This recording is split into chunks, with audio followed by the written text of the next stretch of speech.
है गाइस, तो स्वागत है आपका स्टडी अड्डा में। तो आज हम बात करने जा रहे हैं time complexity analysis in iterative program. तो इस लेक्चर में हम डिस्कस करेंगे कि कैसे किसी भी इटरेटिव प्रोग्राम का टाइम कॉम्प्लेक्सिटी कैसे निकालते हैं।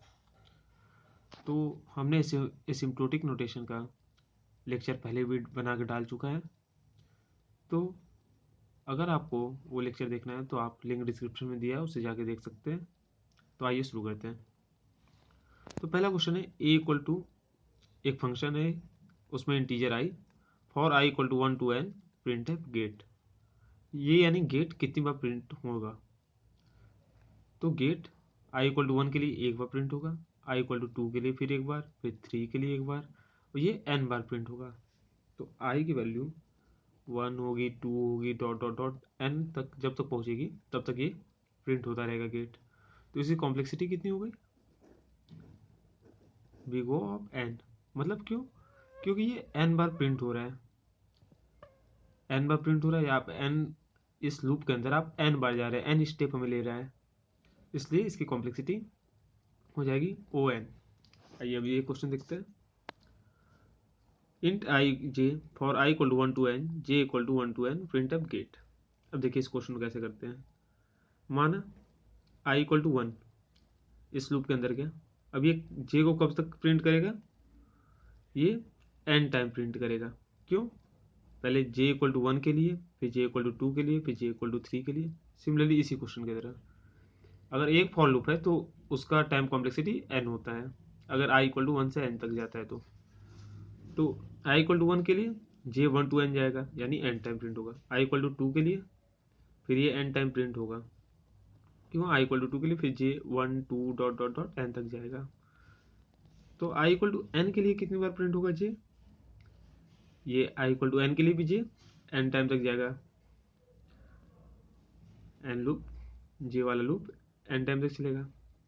तो टोटल में कितने मिले, कितनी बार प्रिंट होगा, ये n टाइम, एक बार n, दो, फिर दूसरे के लिए n, तीसरे के लिए n, dot dot dot n time तक n बार प्रिंट होगा, यानी ये n इंटू एन होगी इसकी कॉम्प्लेक्सिटी, यानी n स्क्वायर, यानी n स्क्वायर बार ये प्रिंट होगा। तो इसकी कॉम्प्लेक्सिटी होगी ओ एन स्क्वायर। अच्छा, इस तरह के क्वेश्चन को कैसे करते हैं, जैसे हमने इस क्वेश्चन में बताया, अगर एक फॉर लूप है i equal to 1 to n जाता है तो कॉम्प्लेक्सिटी ओ एन होती है। तो इस लूप के लिए उसी हिसाब से कितनी कॉम्प्लेक्सिटी होगी, n। इस लूप के लिए तो ये भी j equal to 1 to n जा रहा है, n, और इन दोनों को मल्टीप्लीकेशन कर दीजिए तो कॉम्प्लेक्सिटी इसकी हो जाएगी ओ एन स्क्वायर। अब नेक्स्ट क्वेश्चन है, बहुत इंपॉर्टेंट क्वेश्चन है, गेट 1991 में आया है। तो क्वेश्चन है में i equal to 1 s equal to 1 दिया हुआ है। तो जब तक s less than equal to n है, i प्लस प्लस हो रहा है और s equal to s plus i हो रहा है, प्रिंट एफ गेट हो रहा है।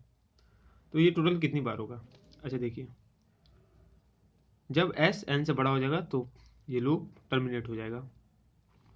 तो s इक्वल टू 1 अगर है तो i की वैल्यू कितनी रह रही है, 1 है, दिया हुआ है।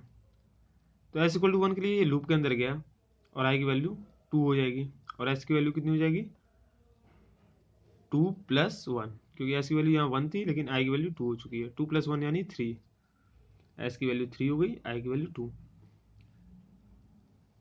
अब ये नेक्स्ट बार फिर आएगा, s की वैल्यू 3 है, अब i की वैल्यू 2 से बढ़ के 3 हो जाएगी, और s की वैल्यू पहले 3 थी, अब 3 में 2 जोड़ते हैं अगर, सॉरी, क्योंकि i की वैल्यू 3 हो चुकी तो s में 3 जोड़ेंगे, यानी 3 में 3 जोड़ेंगे तो s की वैल्यू हो जाएगी 6।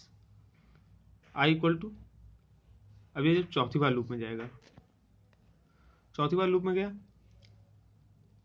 6 लेस देन n है, मान लीजिए हाँ है, तो अब i की वैल्यू कितनी हो गई, इंक्रीज हो गई एक, यानी 4 हो गई। s की वैल्यू कितनी हो जा रही है, 6 प्लस 4 s प्लस आई, यानी 10, डॉट डॉट डॉट, मान लीजिए n टाइम है और i की वैल्यू k टाइम बढ़ा, ठीक है। तो i की वैल्यू ये मतलब ये लूप में जितनी बार गया i की वैल्यू उतनी बार इंक्रीज हुई, i की वैल्यू उतनी बार इंक्रीज हुई जितनी बार ये लूप में गया। तो i की वैल्यू मान लीजिए टोटल कितना होगा, 1 हुआ, 2 हुआ, 3 हुआ, 4 हुआ, तो उतनी बार ये लूप में गया, यानी summation of k natural number, k into के प्लस 1/2। जब ये n से बड़ा हो जाएगा तो लूप टर्मिनेट हो जाएगा। तो k square plus k/2 greater than n होना चाहिए। तो हम यहाँ से लिख सकते हैं k order of root n, क्योंकि हमें n के टर्म में कॉम्प्लेक्सिटी दिखाना है, क्योंकि n नंबर ऑफ वो वेरिएबल है या n तक लूप जा रहा है, तो इसका कॉम्प्लेक्सिटी हो गया ओ रूट n। तो नेक्स्ट क्वेश्चन है, i की वैल्यू 1 है और ये इंक्रीमेंट हो रही है, और कब तक ये होगी, प्रिंट होगा ये चीज़, जब तक i less than root n हो। तो इसकी कॉम्प्लेक्सिटी कितनी हो गई, ओ रूट n। तो ये हमारा नेक्स्ट क्वेश्चन है, i less than equal to n और i प्लस प्लस, तो इसकी ऑर्डर हो गई n, लेकिन ये यहाँ पे सही है, लेकिन अब इसकी ऑर्डर हम n नहीं लिख सकते। क्यों, क्योंकि ये j less than equal to i नहीं है, ये कांस्टेंट नंबर नहीं है, i वेरिएबल है, तो यानी i हर बार चेंज हो रहा है। तो यानी ऐसे क्वेश्चन में आप डायरेक्ट इस टाइप का प्रॉब्लम, इस टाइप का अप्रोच नहीं कर सकते। क्यों, क्योंकि यहाँ है i equal to 1 to n जा रहा है, j equal to 1 to n, मतलब एक फिक्स नंबर तक जा रहा है, उसके बाद नहीं, n एक कांस्टेंट है।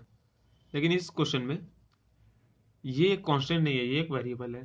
तो इस टाइप के क्वेश्चन को कैसे करते हैं, i लिख दीजिए, आप j लिख दीजिए, k लिख दीजिए। i इक्वल टू 1, ये यहाँ तक गया, j में गया, j वाले लूप में, ये कब तक प्रिंट होगा, ये एक बार प्रिंट होगा, 1 टाइम ये लूप चलेगा। और k कितनी बार प्रिंट होगा, k कितनी बार चलेगा, 1 से लेके 100 टाइम तक, यानी ये 100 टाइम चलेगा, 100 इंटू 1, क्योंकि ये j बार चल रहा है। i इक्वल टू 2 के लिए ये लूप कितने बार चलेगा, 1 और 2, क्योंकि i वैल्यू 2 है, तो j इक्वल टू 1 और j इक्वल टू 2 के लिए चलेगा, यानी ये 2 टाइम चलेगा। ये वाला लूप कितनी बार चलेगा, j इक्वल टू 1 के लिए k इक्वल टू 1 टू 100 चलेगा, 100 मतलब एक बार 100 होगा एक बार, फिर j इक्वल टू 1 के लिए एक बार हुआ, फिर j इक्वल टू 2 के लिए 100 बार चलेगा, यानी 100 into 2 time. i equal to 3 के लिए ये वाला लूप 3 बार चलेगा, और ये कितनी बार चलेगा, 3 into 100 time. i equal to n के लिए ये लूप n टाइम, और ये n इंटू 100 टाइम। तो ये टोटल कितनी बार प्रिंट हुआ, i इक्वल टू 1 के लिए इतनी बार, i इक्वल टू 2 के लिए इतनी बार, i इक्वल टू 3 के लिए इतनी बार, और i इक्वल टू n के लिए इतनी बार। तो इन सब का समेसन, यानी summation n 1 into 100 plus 2 into 100 plus 3 into 100 plus dot dot dot n into 100 common ले लीजिए, 1 plus 2 plus dot dot dot n 100 into sum of natural number n into n plus 1/2। तो क्योंकि हमें कॉम्प्लेक्सिटी दिखाना है, तो हम कांस्टेंट को हटा देते हैं, आप इसे ऐसे काट कर दीजिए, 50 n प्लस 1। तो हमें कॉम्प्लेक्सिटी दिखाना है, तो कांस्टेंट हटा देते हैं और हाइयर टर्म को बस रहने देते हैं। तो इसकी कॉम्प्लेक्सिटी कितनी हो गई, ओ n स्क्वायर। अब नेक्स्ट क्वेश्चन पे आते हैं। ये क्वेश्चन इंपॉर्टेंट है एक, और ये एग्जाम में काफ़ी बार पूछे जाते हैं, तो ये इंपॉर्टेंट एक क्वेश्चन बहुत है, इसको आप नोट कर लीजिए अपने कॉपी पे। i लेस देन n हो रहा है, और i equal to i into 2 है, हम ऐसे ओ n लिखेंगे, तो ये गलत हो जाएगा। क्यों, क्योंकि यहाँ पे i इंक्रीमेंट नहीं हो रहा है, पहले i इक्वल टू 1 से i इक्वल टू n तक पहुँचते थे इंक्रीमेंट होते हुए, i प्लस प्लस होता था, लेकिन यहाँ i ट्वाइस बढ़ रहा है। तो मतलब i कैसे बढ़ रहा है, 1 हो रहा है, फिर 2 हो रहा है, फिर 4 हो रहा है, फिर 8 हो रहा है, i ऐसे बढ़ रहा है। i इक्वल टू 1 के लिए पहले 1 हुआ, फिर इंक्रीमेंट हो गई, ये 2 हो जाएगा, फिर इंक्रीमेंट हो गई ये 4 हो जाएगा, फिर इंक्रीमेंट हो गई 8 हो जाएगा। मान लो ये लूप k बार चला, तो i की फाइनल वैल्यू कितनी होगी, 2 पावर k। तो हम कह सकते हैं 2 power k equal to n होना चाहिए, क्योंकि जब तक आई लेस देन एन है तभी तक चलेगा लूप, उसके बाद टर्मिनेट हो जाएगा। तो 2 पावर के इक्वल टू एन हुआ जहाँ, तो ये लूप टर्मिनेट हो जाएगा। तो के इक्वल टू हम लिख सकते हैं लॉग 2 पावर के इक्वल टू लॉग एन, यानी के इक्वल टू लॉग 2n। तो इसकी कॉम्प्लेक्सिटी हो जाएगी log 2n। तो आज के लिए इतना ही दोस्तों। अगर आपको ये वीडियो पसंद आया तो इस वीडियो को लाइक कीजिए, शेयर कीजिए और चैनल को सब्सक्राइब करना ना भूलें। धन्यवाद।